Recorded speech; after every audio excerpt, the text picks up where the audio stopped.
Hi everyone, we will discuss today for exam election tehsildar. HPSC ने अभी syllabus announce किया है election तहसीलदार वाले एग्जाम के लिए। तो कुछ इंपॉर्टेंट क्वेश्चंस मैं आपसे यहाँ पर डिस्कस करूंगा। बहुत जल्दी इसका एग्जाम होने वाला है और पूरा सिलेबस आ गया है इसका और डेट भी अनाउंस होने वाली है। तो जिन लोगों ने इसका फॉर्म फिल किया था वो फिर से अपनी प्रिपरेशन के लिए तैयार हो जाइए और ये एग्जाम बहुत जल्दी होने वाला है। तो कुछ सवाल के सिलेबस पर ही आपके लिए। बाकी हमारी ऑनलाइन क्लासेस भी चल रही हैं, टेस्ट सीरीज और स्टडी मटेरियल एवरीथिंग। तो अब इस पर हम बात कर लेते हैं। एक सवाल है पहला, the number of seats reserve for schedule caste in Lok Sabha is. चार ऑप्शन है 59, 79, 84, 99। तो इसके चार ऑप्शन है, बहुत सोच कर आप जवाब दीजिएगा क्या जवाब हो सकता है इसका। तो इसका जवाब है आपका सी 84। 84 सीट्स आपकी एससी के लिए रिजर्व हैं लोकसभा के अंदर। ठीक है, चलिए अगला क्वेश्चन देखते हैं और इसको आप याद कर लीजिए। अगर आपको आता था तो बहुत अच्छी बात है, बधाई हो। और अगर आप नहीं कर पा रहे हो तो इसको लर्न करो, आपके एग्जाम के लिए मोस्ट इंपोर्टेंट क्वेश्चन है। Which is the smallest Lok Sabha constituency in general elections by area. तो क्षेत्रफल के आधार पर सबसे छोटी लोकसभा कॉन्स्टिट्यूएंसी कौन सी है? दिल्ली सदर, Mumbai south, Kolkata north west और चांदनी चौक। चार ऑप्शन है, सोचिएगा जरूर जवाब देने से पहले। बिल्कुल इसका डी जवाब है, चांदनी चौक। इंपोर्टेंट क्वेश्चन है, इसको याद कर लीजिए। अगला क्वेश्चन है आपका, how many seats are reserve in Lok Sabha for SC and ST, दोनों का पूछा है। देखो अभी 84 तो हमने अभी डिस्कस ही किया है पीछे, और 47 आपके एसटी होते हैं। ठीक है, तो अगर हम टोटल करें तो 131, तो टोटल 131 है इसका जवाब। बहुत ज्यादा इंपॉर्टेंट क्वेश्चन है, पक्का याद होना चाहिए। इलेक्शन नायब तहसीलदार वाले एग्जाम के लिए मैं बात कर रहा हूँ। अवर कॉन्स्टिट्यूएंसी इज डिवाइडेड इनटू, बहुत आसान सिंपल सा बेसिक सा सवाल है कि हमारी कॉन्स्टिट्यूएंसी को डिवाइड किया गया है कितने में? 500, 543, 550, 55 जो है 3। इसका बी जवाब है, इंपॉर्टेंट है और इसको आप लर्न कर लो। ठीक है, तो देख लो यहाँ पर 552 भी था, 543 भी था, लेकिन हम बात कर रहे हैं कॉन्स्टिट्यूएंसी की, तो ये आपका बी जवाब है इसका। चलिए आगे बढ़ते हैं। और the number of Lok Sabha constituencies और इन उत्तर प्रदेश इज। ठीक है, तो कॉन्स्टिट्यूएंसीज जो है सारे स्टेट की आपको याद होनी चाहिए। तो यहाँ पर मैंने एक सवाल रख दिया है जिससे कि आप अलर्ट हो जाओ और आप उसको लर्न कर लो। इसका जवाब है आपका सी जवाब है। उसके बाद आगे बढ़ते हैं, the number of Lok Sabha constituencies in Delhi. तो दिल्ली के अंदर लोकसभा की कितनी सीटें होती हैं?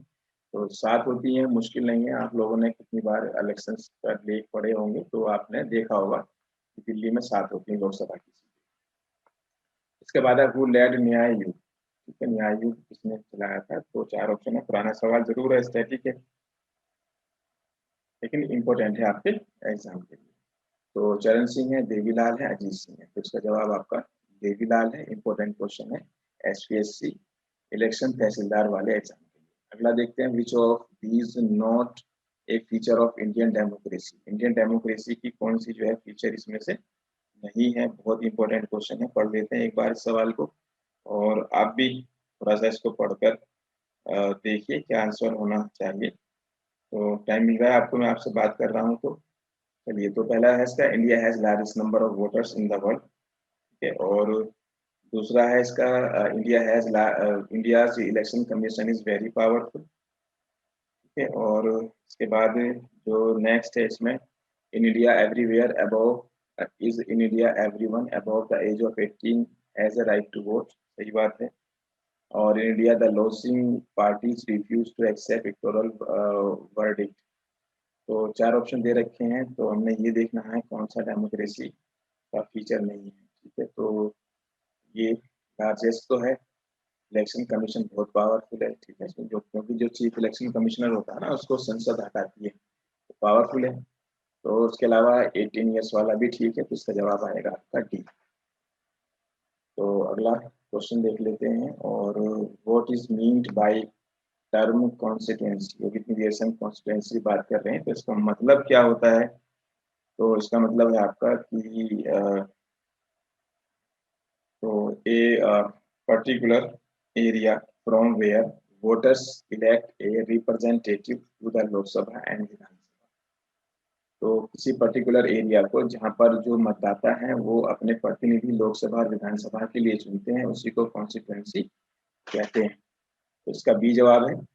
और उसके बाद नेक्स्ट क्वेश्चन देखते हैं, what is an election held for only one constituency to fill the vacancy caused due to the death और रेजिग्नेशन ऑफ ए मेंबर को। ठीक है, तो उस इलेक्शन को क्या कहते हैं? ठीक है, जो वैकेंट हो जाता है, खाली हो जाता है डेथ या इस्तीफे की वजह से, तो वो इलेक्शन आपके by election, mid term election, general election. ठीक है, तो ये आपका ये जवाब है बाई इलेक्शन।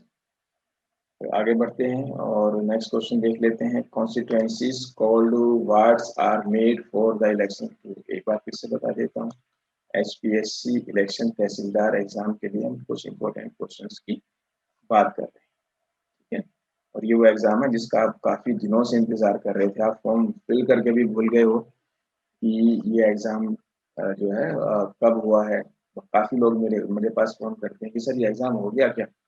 तो अब होने वाला है। ठीक है, चलिए तो देख लेते हैं। तो wards are made for election to, तो चार ऑप्शन है और इम्पोर्टेंट है आपका। तो वार्ड्स के इलेक्शन तो आपने पढ़े होंगे, ठीक है, म्यूनिसिपल काउंसिल, ये म्यूनिसिपैलिटीज वाले इलेक्शंस में होते हैं आपके। तो इसका डी जवाब आएगा। Which of these is not a part of district and local level bodies? Panchayat, municipalities, corporations और लोकसभा। कौन सा ऐसा है जो लोकल लेवल पर और डिस्ट्रिक्ट लेवल पर, तो part of district and local bodies? तो इसमें आपका पंचायत है, म्यूनिसिपैलिटीज है, कॉर्पोरेशन है, लोकसभा नहीं है। डी जवाब आएगा। तो when on election duty, under whose control does the government officers work? जब इलेक्शन ड्यूटी होती है तो जो सरकारी अधिकारी होते हैं वो किसके अंडर में काम करते हैं? इंपॉर्टेंट क्वेश्चन है। तो इसमें आपका central government, election commission, district magistrate और डिस्ट्रिक्ट कोर्ट। ये चुनावों की बात है। चुनावों की बात बहुत आसान सा सिंपल सा सवाल है, इलेक्शन कमीशन ही निर्वाचन आयोग ही इसका जवाब होगा। What does the term incumbent mean? तो चार है, the current holder of political office, the candidate contesting the election, the outgoing candidate of dissolved house, none of the above. तो चार ऑप्शंस को हम देख लेते हैं, इसका जवाब क्या होना चाहिए। तो इनक्यूबेंट मीन है आपका the current holder of political office, तो इसका ए आंसर होना चाहिए। और एक और सवाल देखते हैं, the election commission is elected body, appointed body, independent body, both B and सी?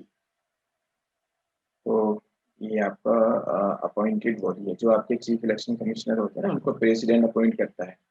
बाकी जो चीफ इलेक्शन कमिश्नर है उसको प्रेसिडेंट अपॉइंट तो करता है, लेकिन अगर इसका रिमूवल करना हो तो संसद करती है। जबकि इलेक्शन कमिश्नर से आपके अदर उसको भी प्रेसिडेंट अपॉइंट करता है, प्रेसिडेंट ही हटाता है। तो इसका जवाब है आपका। आगे देख लेते हैं अगला सवाल, which of the following statement is incorrect? चार ऑप्शन है और इसमें हमने इनकरेक्ट देखना है। All citizens of the age of above 21 can vote. तो ये 21 तो है नहीं, ये तो 18 ही है। तो यही हो गया, बाकी पढ़ने की जरूरत नहीं है, बाकी आप रीड कर लेना। ठीक है, तो आगे देखते हैं अगला क्वेश्चन है आपका, voters list is also known as. Voter list को क्या कहते हैं? ठीक है, तो वोटर लिस्ट को मतदाता सूची कहते हैं, इलेक्टोरल रोल कहा जाता है। सिंपल है, साधारण सा आसान सवाल है, इंपॉर्टेंट है। देखो अगर हमें सवालों का जवाब आता है तो वो हमें आसान लगते हैं, नहीं तो मुश्किल लगते हैं। आसान से आसान भी मुश्किल लगते हैं। तो आपने हमारे क्वेश्चंस को प्रैक्टिस करना है। ठीक है, तो सारे सिलेबस पर हमने काफ़ी सारे क्वेश्चंस बना रखे हैं, इनके एक्सप्लेनेशन भी हैं। तो उनको आप बार बार प्रैक्टिस करोगे तो आपको वहाँ से सवाल मिलेंगे। एक कॉमन सेंस की बात है, काफ़ी सारे सवाल बनाते हैं सब किसी भी सिलेबस पर, तो सवाल तो वहीं से आना है। Which of the following statements is against the democratic process of election?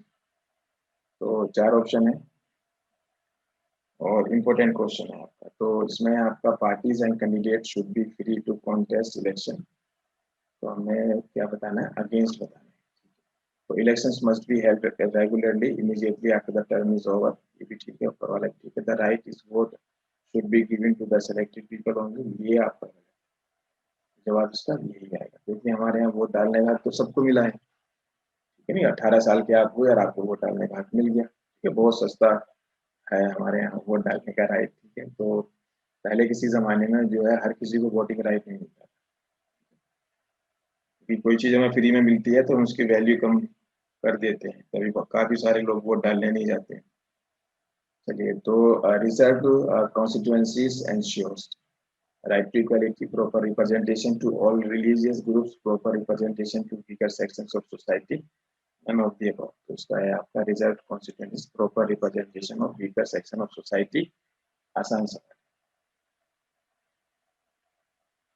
चलिए, तो ये कुछ क्वेश्चंस थे आपके इम्पोर्टेंट, और ये सिलसिला चलता रहेगा अभी, और बाकी हमारी ऑनलाइन क्लासेस चल रही हैं, ठीक है, और उसके अलावा जो है स्टडी मटेरियल के प्रोग्राम भी चले हुए हैं, टेस्ट सीरीज के प्रोग्राम भी चले हुए हैं, ठीक है ना। तो क्वेश्चंस भी जो हमारे प्रैक्टिस वाले बहुत इंपॉर्टेंट क्वेश्चंस हैं, जो आपके सिलेबस को कवर करते हैं और बहुत मदद करते हैं जब आप उनकी प्रैक्टिस करते हैं, उनके एक्सप्लेनेशन करते हैं।